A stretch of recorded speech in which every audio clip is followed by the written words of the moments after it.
করেছি। জামাত ইসলামের ভূমিকা সম্পর্কে নতুন করে বলার অপেক্ষা রাখে না।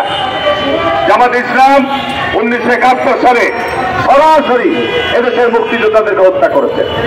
জামাত ইসলাম এদেশের সরাসরি মুক্তিযুদ্ধের বিরোধিতা করেছে। জামাত ইসলাম 1971 সালে সরাসরি তারা বলেছে পাকিস্তান সেনাবাহিনী এবং জামাত ইসলাম হচ্ছে একমাত্র দেশপ্রেমী। এটি ছিল তাদের 71-এর স্লোগান। কি ঠিক না বেরিয়ে বলছি ভাই আমার? ঠিক তারপরেই দেখেন আমরা যখন শহীদ রাষ্ট্রপতি জিয়াউর রহমান বহুদলীয় গণতন্ত্র প্রবর্তন করলেন, এরশাদ সাহেব রাতের অন্ধকারে ক্ষমতা দখল করলেন, আমরা রাস্তায় আন্দোলন করছি। সমস্ত রাজনৈতিক দল আন্দোলনের এক পর্যায়ে আন্দোলনের পিঠে ছুরিকাঘাত করে যারা ঘোষণা দিলেন এরশাদের অধীনে যারা যাবে তারা জাতীয় বিমান। কি এরশাদের সাথে নির্বাচনে চলে যায়নি? কি আমরা গেছিলাম? আমরা যাইনি বলে দেশে গণতন্ত্র ফিরিয়ে নিয়েছিলাম। আবার দেখেন 1991 সালে নির্বাচনের মধ্য দিয়ে বিএনপি ক্ষমতায় আসলো, আবার শুরু হলো ষড়যন্ত্র। আবার এই দলটি আওয়ামী লীগের সাথে কেয়ারটেকার আন্দোলনের নাম করে তারা ঐক্যবদ্ধ আন্দোলন করে জামাত আওয়ামী লীগের সাথে যোগপথ আন্দোলন করে দেশে একটা অরাজকতা তৈরি করলো। ফসল কি হয়েছে? আপনাদের শীর্ষ নেতারা আওয়ামী লীগ ক্ষমতা এসে কিন্তু সবচেয়ে ফাঁসিতে জুড়িয়েছে। ঠিক না বেরিয়ে বলছি ভাই আমার?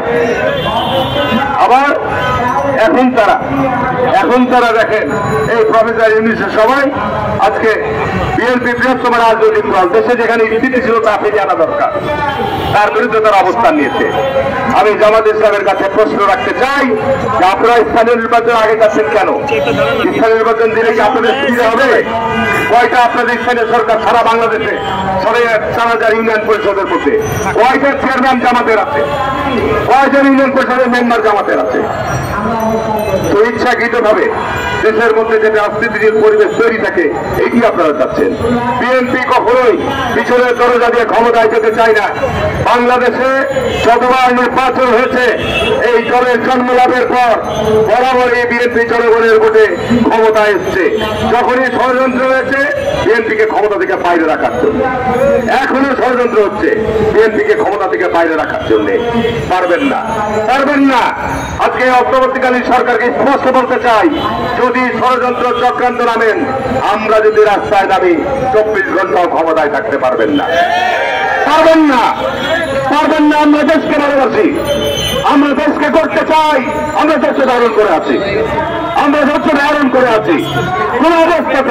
কোন অবস্থাতেই জাতীয় নির্বাচনের আগে কোন নির্বাচন হবে না।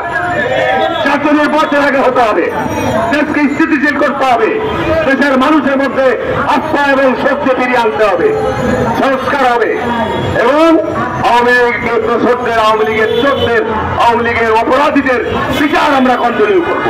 বিচার আমাদের করতে হবে, বিচার আমরা করব ইনশাল্লাহ। আওয়ামী লীগের সাথে বিএনপির চশমা লাগানোর কোন সুযোগ নাই। কেউ ছড়িয়ে দিচ্ছেন যে আজকে জামাত বিএনপি মনে হয় আওয়ামী লীগের সাথে চশমা লাগছে। আওয়ামী লীগ কর্তৃক বিএনপি যে সাফার করেছে, বেগম খালেদা যে সাফার করেছে, তারেক রহমান যে সাফার করেছে, গোটা বিএনপির পরিবার যে সাফার করেছে, এটি কে করেছে? কোন দল করেছে? কি কথাটা ঠিক না বেরিয়ে বলতে পারে আমার? সুতরাং বক্তব্য আর বাড়াবো না। মাননীয় প্রধান অতিথি এখানে আছেন, আমাদের জায়গা থেকে স্পষ্ট কথা, একেবারে স্পষ্ট কথা, জাতীয় নির্বাচনের আগে কোন নির্বাচন হবে না। জাতীয় নির্বাচন আগে হবে এবং ইনশাল্লাহ এই গত 15 বছর যে ত্যাগ এবং স্যাক্রিফাইস করেছি, আমরা আশ্বাস দিতে পারি যদি বিএনপি ক্ষমতা আসে স্থানীয় সরকার নির্বাচন হবে, অবাধ, সুষ্ঠু, পক্ষপাতিত্বমূলক, নিরপেক্ষ নির্বাচন হবে। সেখানে নির্বাচনের মধ্যে যারা নির্বাচিত হবে তারা স্থানীয় সরকারের কাজ করবে। আর স্থানীয় সরকার নির্বাচন যদি আগে করেন তাহলে কেন অস্থিতিশীলতা হবে সেটাও আমি বলে দিচ্ছি। কারণ ওই পতিত স্বৈরাচারের দোসররা তো এখন ইউনিয়ন পরিষদে বসে আছে। সেগুলো বেরিয়ে করছিলেন আমার 4,500 ইউনিয়ন পরিষদের মধ্যে 4,000-এর বেশি ইউনিয়ন পরিষদে নৌকার লোকেরা বসে আছে। তারা নির্বাচন করবে না এবং নির্বাচন করতে গেলে এই নির্বাচনকে কেন্দ্র করেই তৃণমূল পর্যায়ে হানাহানির সংঘাত শুরু হবে। তার কারণ স্থানীয় জনগণ ওই সমস্ত হায়নাদেরকে গ্রহণ করবে না। সুতরাং এটা বুঝতে হবে সরকারকে। যদি আপনি স্থানীয় সরকার নির্বাচন আগে করতে যান, আপনি আইন প্রয়োগকারী সংস্থা দিয়ে এই পরিস্থিতি মোকাবেলা করতে পারবেন কিনা, দেশে অস্থিতিশীল পরিস্থিতি তৈরি হবে সেদিকে আপনারা ফেস করতে পারবেন কিনা। আমি আর বক্তব্য না বাড়িয়ে আমি আবারও এই